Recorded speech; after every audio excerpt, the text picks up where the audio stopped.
Happy Thanksgiving. As you get this word, I know you are planning for your Thanksgiving celebration and anticipating that. I also know that some of you are not having the Thanksgiving celebrations you were planning to have. I've gotten word from friends and folks in our church family and others that I've talked to that they've had to change their plans because of the pandemic and the surge of COVID at this time. Boy, I'm really sorry about that. But you know what? That doesn't keep us from counting our blessings. Uh, Things aren't as we had hoped they would be, but that doesn't mean we don't have blessings. I want to encourage you to spend some time counting your blessings uh, over the next several days. I'd encourage you to write them down.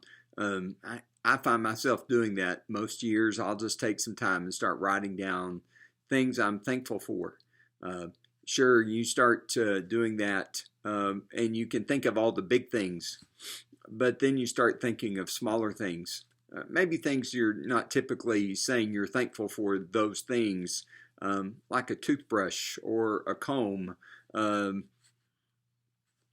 but yet maybe during Thanksgiving week, if you're a cook, it's you got a certain pan you really like, and you're thankful for that, or you're thankful for the person who gave it to you. Maybe it's a family heirloom, and so there's just all kinds of things for which we can be thankful for. So I want to encourage you to count your blessings, write them down, record them.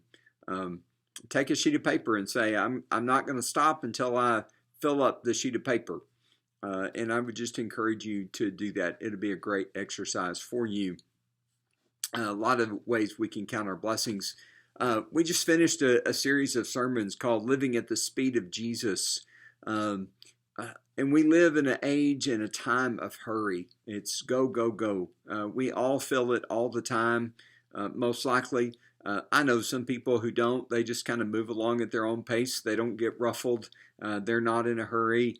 We have a lot to learn from people like that. But the person we have most to learn from about that is Jesus. Jesus lived at a speed that was dictated by his relationship with the Father and some practices that he had. And this past Sunday, we talked about slowing. It's not a spiritual practice you would find on most lists of spiritual disciplines.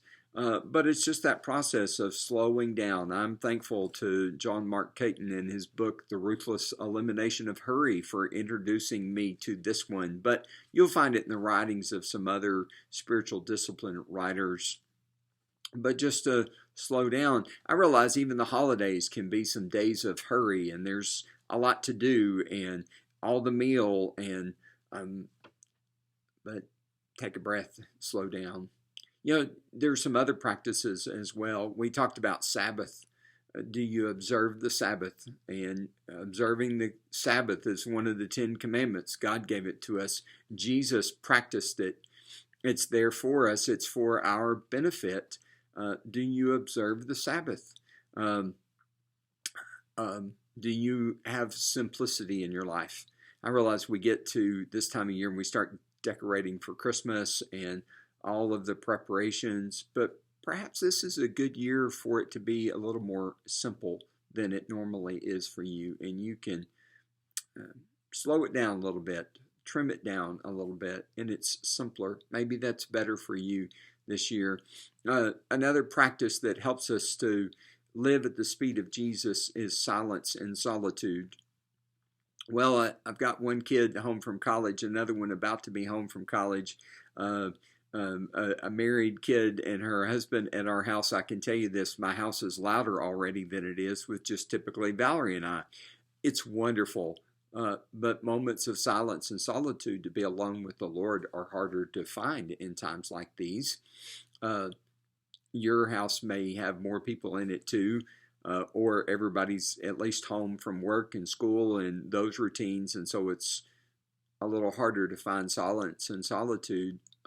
But I find in holiday times when we're packed and there's a lot of us there and it's all fun and it's good and I enjoy it, and the stories and the laughter and the fun and I need the silence. I need some solitude because I need to be with the Father. And so do you. Here's another thing we can be thankful for. We have a Father that wants to meet with us. Don't forsake that. Count your blessings, count them to Him, and rejoice in the goodness of our Lord. Happy Thanksgiving.